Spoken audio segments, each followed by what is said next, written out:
सुशांत 24 साल का दिखने में डिसेंट और स्मार्ट लड़का था। अंकिता को उसने पहली बार एक शॉपिंग मॉल में देखा था। अंकिता देखने में किसी परी जैसी थी। सुशांत को अंकिता को देखते ही पहली नजर का प्यार हो गया। उस दिन सुशांत अंकिता को देखकर ऐसे मदहोश हुआ कि ना उसे अंकिता से मिलने की सूझी, ना ही उसने सोचा कि उसका नाम या नंबर पता किया जाए। बस वही मूर्ति की तरह खड़ा होकर उसे देखता रहा। अंकिता थोड़ी देर बाद वहां से चली गई। अंकिता के चले जाने के बाद सुशांत का सुख चैन सब चला गया। सुशांत को लगने लगा अगर वह अंकिता को फिर से नहीं मिलता है तो शायद उसकी जान निकल जाएगी। यह एहसास जितना दुखदायी था उतना ही अनोखा था। कहीं ना कहीं उसे ये सब अच्छा लग रहा था। शायद यह प्यार था, सच्चा प्यार। अंकिता को ढूंढने का और कोई जरिया था नहीं, इसलिए सुशांत अब हर दिन उसी मॉल में जाकर इंतजार करने लगा कि किसी दिन अंकिता वापस वहां आएगी तो वह उससे मिल पाएगा।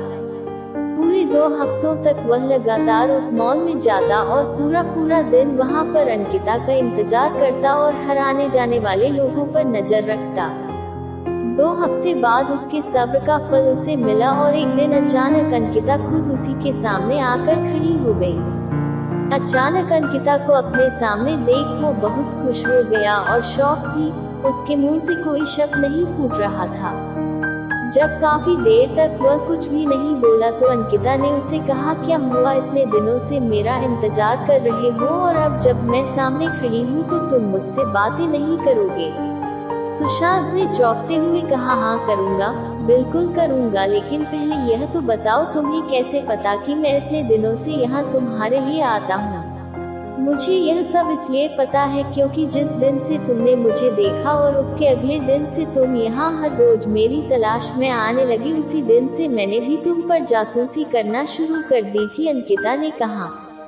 सुशांत के मन में एक और सवाल कौन था। उसने पूछा, अच्छा यह तो समझ में आया कि तुमने मुझ पर बरोबर जासूसी की है, लेकिन फिर भी यह क्लियर नहीं हुआ कि तुम्हें कैसे पता चला कि मैं तुम्हारी तलाश में यहाँ पर आता था। और एक सवाल कि जब तुम्हें यह पता चल गया कि मैं तुम्हारे लिए यहाँ आता हूँ, तुम्हें अजीब नहीं लगा या मुझ पर गुस्सा नहीं आया?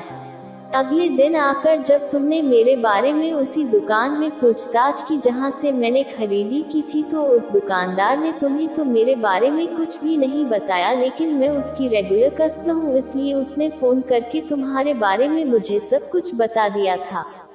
मुझे अजीब लगा था कि कोई क्यों मेरे बारे में छानबीन कर रहा है, इसलिए मैंने उसी दिन से यहाँ पर आकर तुम पर जासूसी करना शुरू कर दिया और दूर से ही तुम पर नजर रखने लगी, अंकिता ने कहा।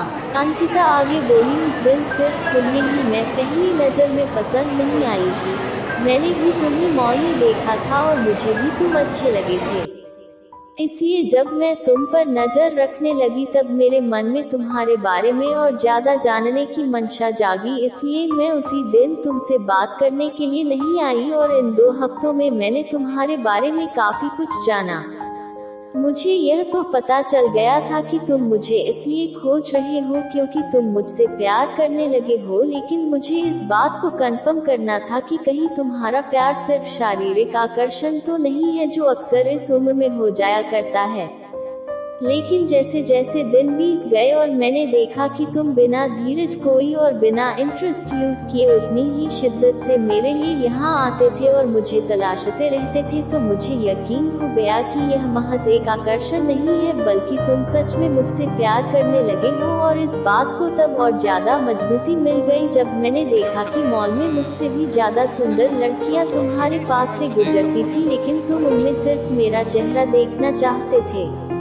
इन 2 हफ्तों में तुम पर नजरें रखते रखते मेरे दिल में भी तुम्हारे लिए प्यार जाग गया और मेरा प्यार भी आकर्षण नहीं है क्योंकि मुझे भी अब बिना तुम्हें देखे चैन नहीं आता है और मैं भी वही चाहती हूँ जो तुम चाहते हो, इसलिए आज मुझसे रहा नहीं गया और मैं तुम्हारे सामने आकर खड़ी हूँ। सुशांत ने अंकिता को अपना नाम बताया और उसका नाम पूछा और उसे प्रपोज किया। अंकिता ने हाँ कहा और दोनों के ही चेहरों पर अपने सपनों के हमसफर से मिलने की खुशी चमक उठी और एक प्यारी सी क्यूट लव स्टोरी का हैप्पी एंडिंग हुआ।